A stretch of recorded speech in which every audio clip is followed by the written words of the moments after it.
Buenas noches. La celebración del Día Mundial de la Infancia ha hecho que esta mañana la laboral se haya llenado de niños. Por otra parte, la directora del Instituto Asturiano de la Mujer, María Fernández Campomanes, presentó hoy el programa de actos conmemorativos del 25 de noviembre, Día Internacional contra la Violencia hacia las Mujeres, que comenzará mañana a las 12 del mediodía con una concentración silenciosa ante la sede de la Presidencia del Principado.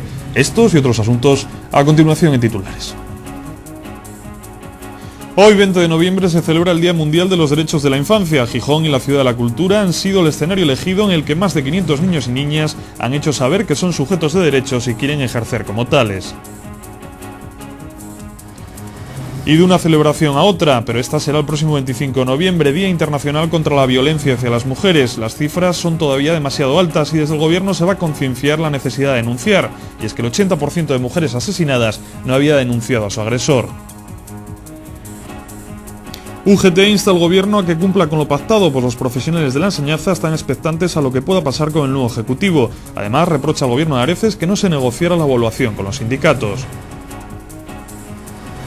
Manuel Preciado busca un sustituto para el lesionado Neru. Salvo la ausencia obligada del cántabro, no se esperan demasiadas novedades en el once inicial que presente ante el Betis.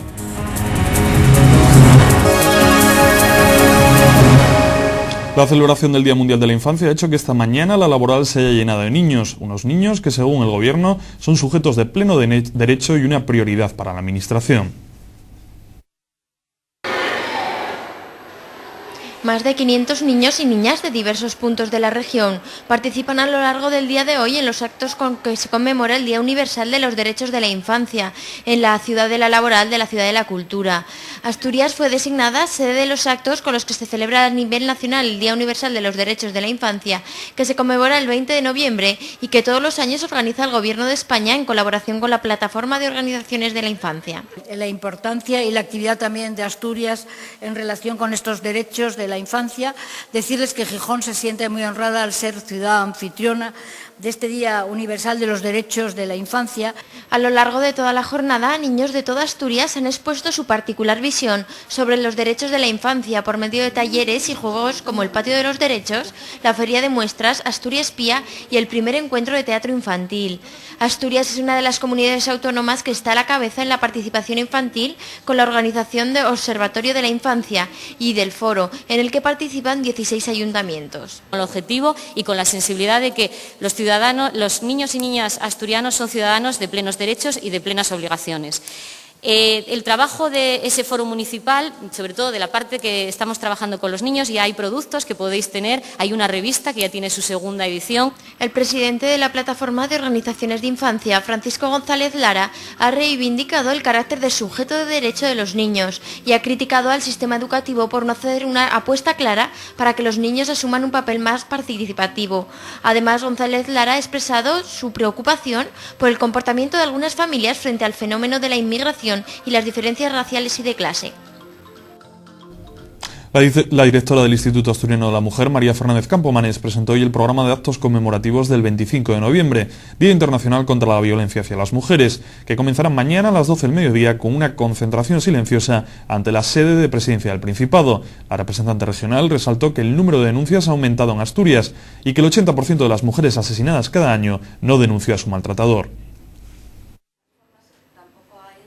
Según datos facilitados por la directora del Instituto Asturiano de la Mujer, María Fernández Campomanes, las denuncias por malos tratos por parte de mujeres asturianas han incrementado un 50% desde 2002. Pero yo creo que lo verdaderamente significativo es hacer el análisis de lo ocurrido, por ejemplo, entre los años 2002 y 2007. En 2002 en Asturias se produjeron 1.000 denuncias, en el año 2007 1.500 aproximadamente, en 2005, 2006 y 2007 nos movemos en torno a las 1.500. Yo creo que esto es un dato muy importante. Se pone de manifiesto que en un 2, 3, 4, 5 años las denuncias han incrementado en un 50% y esto nos dice muchas cosas. Yo creo que nos dice fundamentalmente que por fin la violencia de género sale a la luz y aflora, y nos dice además que las mujeres son cada vez más conscientes de sus derechos, no solo que son más conscientes, sino que además los ejercitan, y esto nos obliga a las administraciones públicas a ser muy eficaces y a actuar de manera coordinada y a ofrecerles los mejores servicios a estas mujeres, ¿no?, que deciden dar ese paso y romper con su maltratador. Campomanes presentó hoy los actos que tendrán lugar con motivo de la celebración del Día Internacional contra la Violencia de Género, destacando la concentración de repulsa mañana a las 12 del mediodía ante la sede de Presidencia del Gobierno. También se dará lectura a la declaración aprobada por la Junta General del Principado. El día 25 de noviembre tendrá lugar un acto institucional y la presentación oficial de la campaña titulada Tú sabes que ella nos resbaló en la bañera, que recuerda a las mujeres que sufren algún tipo de maltrato por parte de sus parejas o exparejas los teléfonos a los que dirigirse, 016 para solicitar información y 112 si se trata de una emergencia. Como actividades de sensibilización y formación, se han editado alrededor de 2.500 ejemplares de una guía para profesionales que presenta información sobre qué es la violencia de género, y además el Auditorio Príncipe Felipe acogerá el segundo seminario regional La Educación para la Igualdad, tejiendo redes. El secretario general de FT-UGT de Asturias, Daniel Rodríguez, pidió hoy al Gobierno regional que cumpla lo pactado, porque según indicó, los profesionales de la enseñanza están expectantes a lo que pueda pasar con el nuevo Ejecutivo, mientras colaboran en todo lo que se les reclama desde la Administración. Además, UGT reprocha al Gobierno de Areces que no se negociara la evaluación con los sindicatos. El secretario general de FT-UGT Asturias mostró hoy su confianza con el nuevo gobierno de coalición y recordó que la fecha tope para cumplir los acuerdos firmados en 2006 es el 31 de diciembre, por lo que pidió al Principado respeto y seriedad. Rodríguez ofreció hoy una rueda de prensa en la que estuvo acompañado por el secretario general de FT-UGT Federal, Carlos López Cortiñas. Ambos participaron en las jornadas sobre evaluación y calidad educativa de los centros docentes organizadas por el sindicato. Unas jornadas en las que, según Rodríguez, se está analizando las consecuencias de la decisión unilateral del Gobierno regional de evaluar a los funcionarios públicos sin contar con los sindicatos para establecer los criterios de evaluación, una decisión que ha sido recurrida ante los tribunales por el sindicato. Los docentes asturianos no tenemos ningún miedo a la evaluación. Somos los funcionarios más evaluados. Hemos participado en todas las actividades que este Gobierno nos ha planteado y hemos dado unos resultados que a veces han presumido de ellos. Los informes de PISA lo dicen, por lo tanto, nosotros queremos que la evaluación sirva de herramienta para tener la cuestión retributiva o la subida retributiva correspondiente, que es que solo somos buenos para los resultados y luego cuando tienen que aplicársenos las subidas y homologaciones retributivas como el resto de funcionarios no se hace. Seamos serios.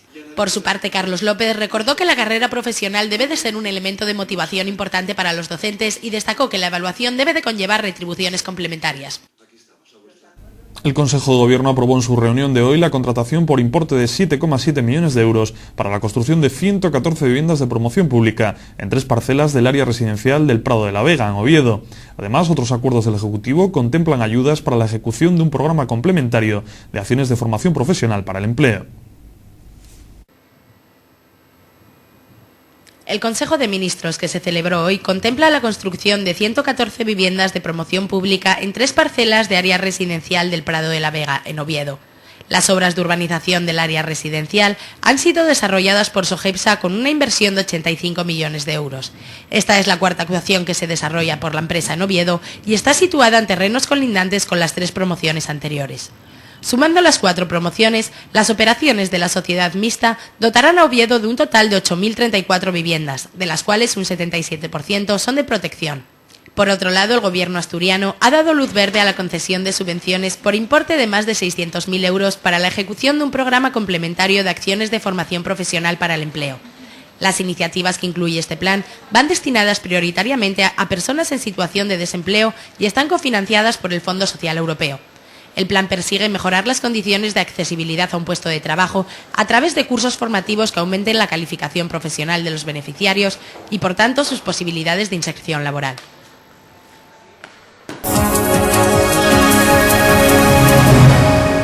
El presidente del Principado, Vicente Álvarez Areces, aseguró durante la presentación de la Fundación de los Trabajadores de la Siderurgia Integral que la formación ha sido el principal elemento de localización en Asturias de empresas de todos los sectores, que han encontrado en sus trabajadores una preparación idónea para implantarse en la región.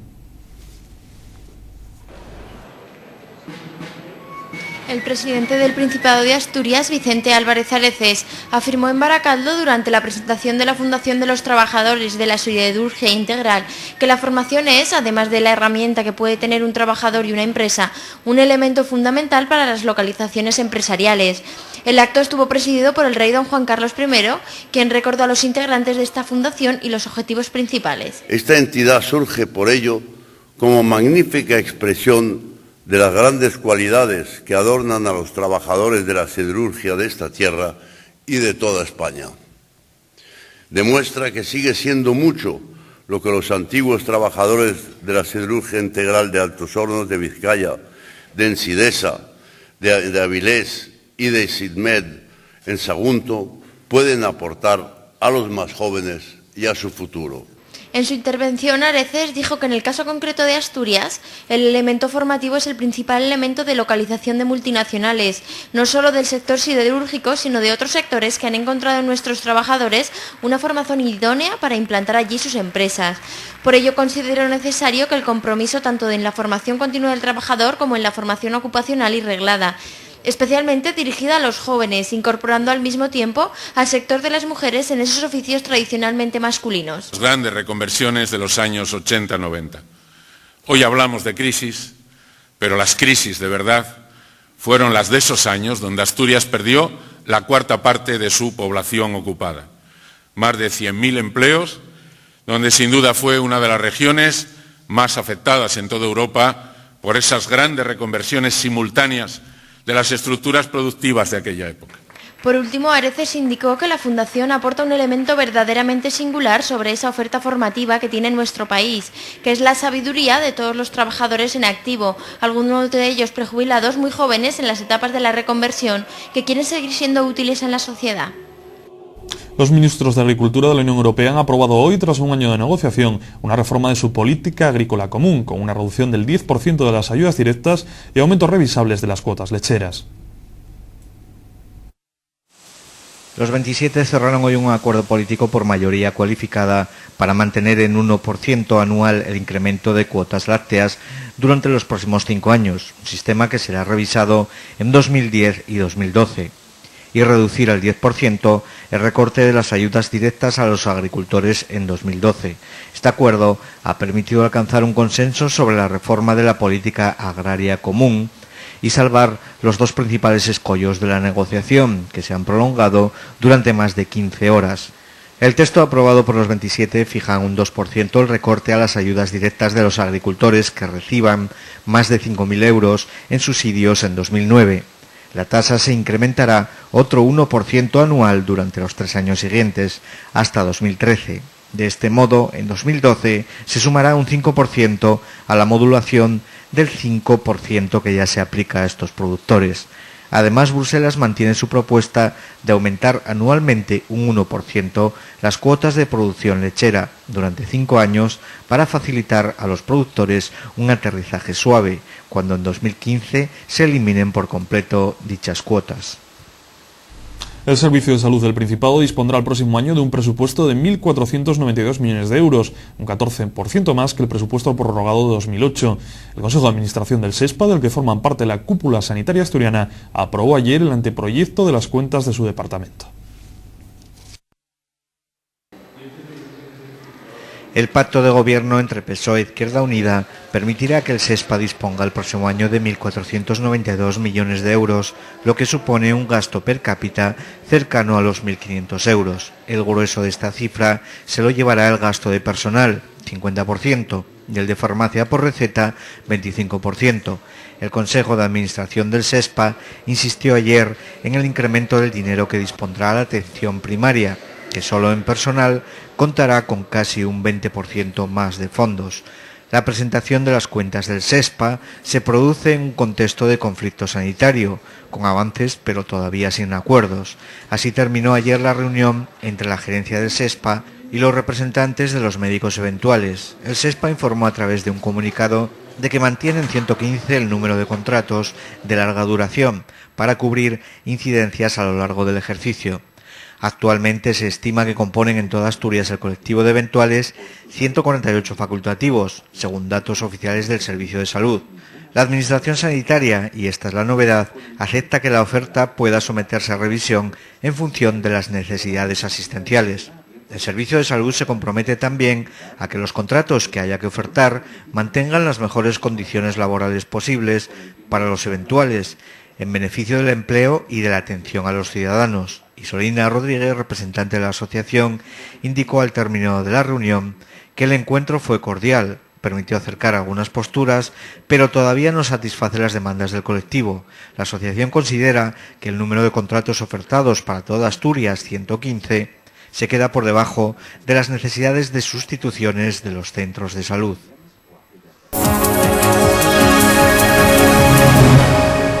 La reforma de la ley de patentes que pide Farmaindustria, la patronal de la industria farmacéutica, elevaría la factura de medicamentos a pagar por el Sistema Nacional de Salud en unos 3.668 millones de euros en la próxima década y costará a los pacientes 220 millones. Así consta un informe encargado por la Asociación Española de Fabricantes de Sustancias y Especialidades Farmacéuticas, genéricas, a una consultora.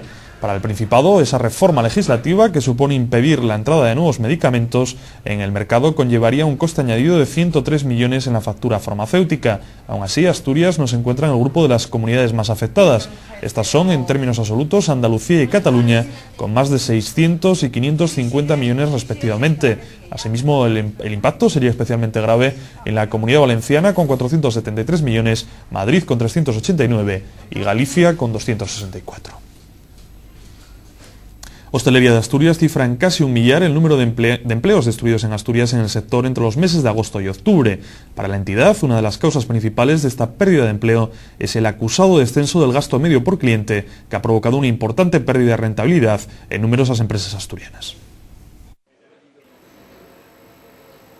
Actualmente en Asturias figuran más de 30.000 trabajadores en el sector hostelero, lo que representa 940 puestos de trabajo menos respecto al mismo periodo del año anterior.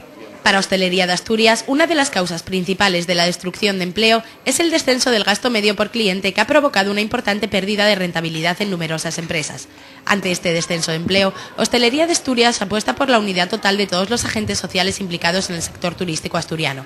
La entidad prevé que el desempleo continuará con su tendencia alticista hasta fin de año, aunque advierte que no hay que caer en el alarmismo, sino ser realistas de la necesidad de que el sector siga creando empleo y aportando riqueza al PIB asturiano.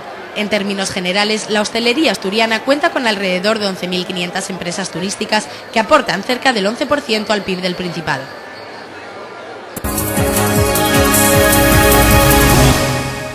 El de Villabona ha denunciado la masificación que están sufriendo en el centro, pues actualmente conviven en él 1.620 internos cuando la prisión está concebida para menos de 1.000 plazas. Asimismo, denuncian también que la plantilla de funcionarios del centro se encuentra bajo mínimos y con déficit graves de trabajadores, puesto que desde la construcción del centro no ha aumentado, sino que ha disminuido en efectivos, con la consiguiente inseguridad que conlleva para los trabajadores y para los internos que se encuentran en el centro. Para explicarnos cuál es la situación en la que está la cárcel hoy en día, tenemos con nosotros a Valentín Cuervo. Buenas noches, Hola, Valentín. Buenas noches, ¿qué tal? ¿Actualmente hay realmente peligro en la cárcel? Hombre, peligro que se puede decir peligro no, porque gracias a Dios tenemos un grupo de profesionales muy buenos trabajando en la cárcel de Villabona y tanto como peligro, no hay peligro en este momento. Lo que sí existe en este momento en Villabona es un malestar general de la plantilla por su escasez. Existe una gran masificación del centro penitenciario, que fue inicialmente concebido para 850 internos, que en posterioridad la idoneidad del centro se estipuló en 1.300, 1.400 internos, y en este momento pues andamos en eso, ahora 1.625 exactamente al día de ayer. ¿Cómo se ha llegado a esa cifra tan descomunal? Bueno, la masificación más o menos en general en este país, en España, de todas las prisiones me viene por 3 puntos. Un primer punto que sería la persecución ya muy reiterada de todos los delitos relacionados con maltrato. Otro punto muy importante también en la masificación es el aumento de la persecución de los delitos de la seguridad del tráfico, que ha generado un número muy alto de nuevos ingresos de internos. Y en tercer lugar, pues el aumento de la inmigración, que conlleva que personas que vienen a trabajar son muy bien recibidas, pero también entre ellas se nos cuelan algunas personas que vienen a delinquir, y eso incrementa también la población reclusa de extranjeros. Todos ellos juntos nos ponen en un número de internos pues casi inasumibles para este país. Decía hace poco, había estado en Asturias, me parece el mes pasado, la secretaria general de Instituciones Penitenciarias, y decía que este problema no era un problema solo de España, sino de Europa. ¿Vosotros qué sabéis al respecto? Europa, nosotros, CSIF Prisiones de Asturias denuncia la masificación que existe en Asturias, que es lo que a nosotros nos preocupa. El problema que tengan en Europa, pues mira, de este momento lo desconozco. Lo sí que sé que en España es un problema muy grave, gravísimo, la masificación que existe y la tendencia es al alza. ¿En todas las cárceles españolas o por ejemplo, Villabona estaría en un ranking, digamos, pues mira, de la parte alta? Villabona está en un ranking de la parte alta porque de la idoneidad de su apertura, que eran 850 internos, ahora se encuentra casi al 200%, o sea, a los 1.600 internos, 1.625. O sea que la masificación de Villabona, pues sí, decíamos que es una masificación alta, dado que dentro del nivel de prisiones a nivel nacional. Delegación de Gobierno, Antonio Trevín se ha manifestado, decía que iba a hablar con vosotros para mediar ante el Gobierno, para digamos, paliar esta situación. ¿Ha habido algún contacto al respecto? CSIF Prisiones y los demás sindicatos representativos del Centro Penitenciario de Villabona tuvimos una reunión el día 6 de noviembre y él personalmente se comprometió a mediar entre las fuerzas sindicales y la Secretaría de Estado de Estudios Penitenciarios para intentar, entre todos, pues reconducir esta situación hacia una solución dentro de lo posible.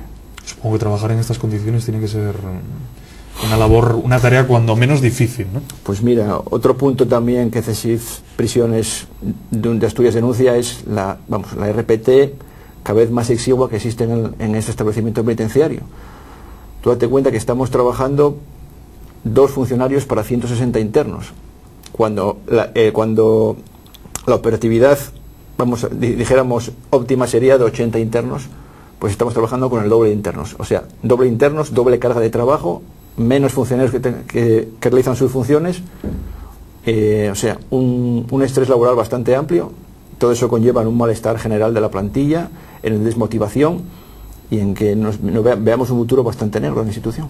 ¿Está llegando incluso a haber bajas por depresión o por estados psíquicos difíciles? Hay otro punto también muy importante, que es que la edad media de la plantilla de Villabona son 46 años. O sea, que la gente que se pone enferma no son los veinteañeros, son la gente que tiene más años, que por desgracia es lo que ocurre en esa plantilla. Una plantilla muy envejecida, pero lo que salva es que somos muy buenos profesionales, con mucha antigüedad, 20 años hacia arriba de antigüedad, y por gracias a esta profesionalidad vamos un poquitín sobrellevando la carga de trabajo. O sea, las soluciones que podríamos apuntar pasarían primero más que nada por aumentar la plantilla. Aumentar, ¿no? La plantilla, eso es imprescindible. Desde CSIF Prisiones venimos reclamando para garantizar un poquitín el funcionamiento, digamos, no óptimo, porque óptimo nunca se consigue, pero bueno, un funcionamiento adecuado serían unos 40 nuevos funcionarios de vigilancia interior. ¿Habría también, sumado a eso, que pensar en hacer un nuevo centro penitenciario en Asturias? La Secretaría de Estado pues tiene un plan de creación de nuevos centros penitenciarios y Asturias no está incluida. Pero bueno, dentro de las demandas de CSIF Prisiones era la construcción de un psiquiátrico penitenciario en Asturias o un centro similar, porque la enfermería del centro penitenciario de Villabona está en este momento saturada. Tiene una capacidad de 86 internos y hay 84 internos, de los cuales unos 20-25 pues son enfermos psiquiátricos, que no serían, hombre, han cometido un delito y tienen que estar en prisión, pero el delito fue más o menos ejercido por una, digamos, minusvalía psíquica. O sea que la cárcel no es el mejor centro para estas personas. Por eso lo habíamos demandado desde CSIF Prisiones la construcción de un psiquiátrico penitenciario en Asturias. Le hemos enviado la petición a la Secretaría General de Penitenciarias y esperamos que nos respondan. Como te decía al principio, ¿vivís situaciones, sentís peligro sí. a veces? Hombre, peligro, date cuenta que estamos trabajando en una prisión. El peligro es inherente a la realización de nuestro trabajo, pero pues sí, a veces peligro sentimos. Por ejemplo, hace una semana pues tuvimos varios incidentes graves. Tuvimos un secuestro de un compañero, un intento de secuestro que se resolvió positivamente, gracias a Dios, por la profesionalidad del compañero. Después tuvimos un intento de agresión, una agresión con una cuchilla de un interno hacia otros compañeros en el módulo de ingresos, que también se solucionó, se llevó a buen término por la gran profesionalidad. Si te refieres a ese compañero, pues sí, a esos, pero quiero decirte que son soluciones puntuales a las peligrosas. No es que vivamos en un peligro constante, pero vamos, si la situación persiste en el tiempo con esta falta de personal y con esta masificación, pues sí se puede llevar un peligro en la realización de nuestro trabajo, sí. Supongo que para los propios presos también la situación será difícil, creará problemas por esa masificación, ¿no? Crea problemas porque tú date cuenta que es una prisión ideada arquitectónicamente y estructuralmente y dotada de material para 80 internos por departamento. Cuando la cifra se duplica, pues claro, no se duplican los medios para tener esas personas. O sea, los espacios son los que son y los medios son los que hay. Y claro, cuando se idearon para 80 personas y pasa a haber 160, pues claro, aumenta conflictividad, problemas, en fin, genera un malestar general dentro de la prisión, dentro de los internos, que a veces es bastante complicado de sobrellevar. ¿Veis visos de solución? Que se aumente la plantilla, que haya traslado de presos hacia otras cárceles. Es que traslado de presos, pues si te digo la verdad, esta prisión está masificada, pero es que es en la norma general del país, la masificación. Y bueno, ahora la Secretaría de Estado de Asuntos Penitenciarios ha convocado 350 plazas interinos, creo, pero desgraciadamente no nos ha tocado ninguna. O sea, que Asturias no tiene ni una sola plaza. Ni una sola plaza. Así que habrá que esperar otro tipo de soluciones, que no sé cómo serán. ¿No os han dado en los contactos que habéis tenido? Hemos tenido hace poco una reunión con el director general de Medio Abierto, creo que era, y sí, nos dio un discurso muy político y muy en el sentido de que tenemos que ser comprensivos con la administración, que está buscando soluciones, pero le pedimos a todos los grupos sindicales un compromiso de que nos mandase plantilla aquí al centro de Villabona, pero solo nos dio un compromiso ético, no sé. Esperemos que el compromiso ético sea que nos mande algo de personal aquí. ¿Os planteáis algún tipo de movilización?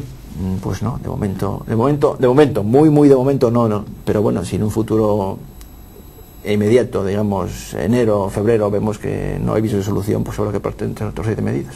Como decías, es un problema no solo de aquí de Asturias, sino de toda España, ¿no? Exactamente, a nivel nacional. Con los compañeros de otros lugares de España, ¿habéis hablado del tema? O sea... Sí, no, estamos en contacto, desde prisión estamos en contacto con otros compañeros del sindicato en otras prisiones y bueno, estamos un poco a la espera de ver si en enero empezamos una nueva serie de negociaciones y a ver a qué términos se pueden llegar estas y qué medidas de presión, en caso de que hubiera que tomarlas, tomaremos. Hablaba la secretaria de Instituciones Penitenciarias cuando estuvo aquí en Asturias el mes pasado de que las cárceles no se construyen en 2 días, pero supongo que eso a vosotros tampoco... Exactamente, bueno, me imagino que cuando un gobierno legisla una ley tiene que ser consciente de lo que va a sobrevenir. O sea, si tú efectúas una ley, por ejemplo, contra la seguridad del tráfico y sabes que vas a... Mira, en este momento se están generando 16.000 personas pendientes de cumplir servicios alternativos a la prisión. Por ejemplo, eso es lo que ha generado la ley de la seguridad del tráfico. ¿Cómo van a cumplir esas penas? ¿Dónde? No lo sabemos. Es mucho que está por ver, ¿no? Exactamente, son 16.000 personas en toda España. O sea, solo exclusivamente de delitos contra el tráfico, que son penas alternativas de la prisión, pero claro, en algunas alternativas que cumplir. Lo que no puedes hacer es una ley que conlleva unas penas que no se puedan cumplir. O sea que el problema parece que lejos de solucionarse, por lo que me comentas, está más cercano a agravarse incluso, ¿no? Pues muy bien, Valentín. Esperemos que cambie esa situación, que podamos dar noticias mejores y la próxima vez que estemos aquí en esta mesa para hablar de la prisión de Villabona, sea que tenéis más personal o que bien se haya solucionado este problema que vivís actualmente. Ojalá tenga razón. Venga, muchas gracias por estar aquí con nosotros.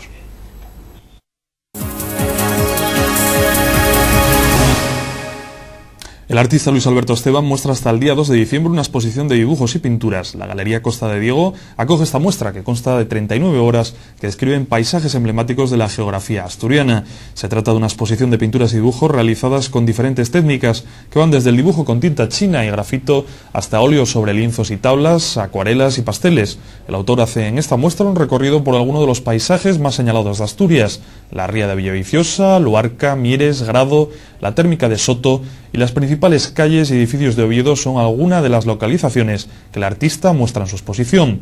Luis Alberto Esteban cursó sus estudios en la Escuela de Artes y Oficios de Oviedo. Posteriormente asistió al Círculo de Bellas Artes de Valencia y al de Madrid, así como a la Academia de Don Amadeo Roca. Desde 1964 ha compatibilizado la actividad artística con la labor de docente como profesor de dibujo en distintos centros de enseñanza.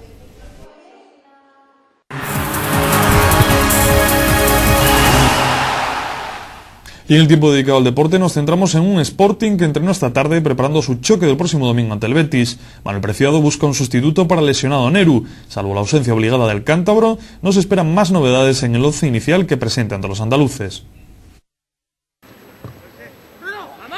Sastre, Gerard, Neru y Canella. Esta es la línea defensiva utilizada por Preciado de manera continuada en las últimas jornadas. Sin embargo, la baja por lesión de Neru llevará a Preciado a introducir novedades el domingo ante el Betis.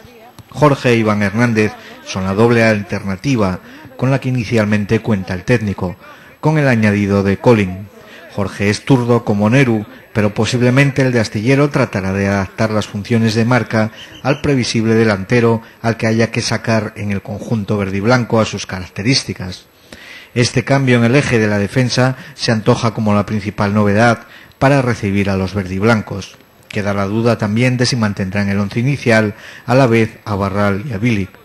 Por su parte, Carmelo está muy recuperado y podrá recibir el alta médica antes del fin de semana, aunque es seguro que por precaución no estará para este próximo envite en el Molinón. Su evolución ha sido muy buena, como lo está siendo también la de Maldonado, que el lunes será sometido a una resonancia de control en el Hospital Begoña. De una conversación enmarcada en los buenos contactos existentes entre Antonio Maestro y los servicios médicos del Fútbol Club Barcelona, nació la posibilidad de someter al centrocampista a una prueba de valoración de factores de riesgo de lesiones musculares, dentro de los mecanismos de que dispone el club azulgrana.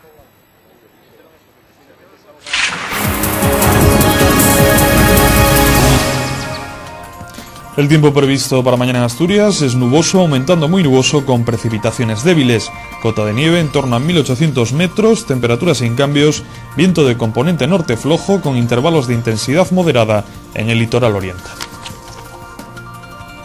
En cuanto a las temperaturas, la máxima la registrarán Gijón y Langreo con 15 grados y la mínima será para Cangas del Narcea con tan solo 6. Hasta aquí ha llegado nuestro informativo de hoy. Recordarles que, como siempre, Redacción en Teleasturias volverá mañana a partir de las 8:30 de la tarde. Hasta entonces, muy buenas noches y saludos cordiales.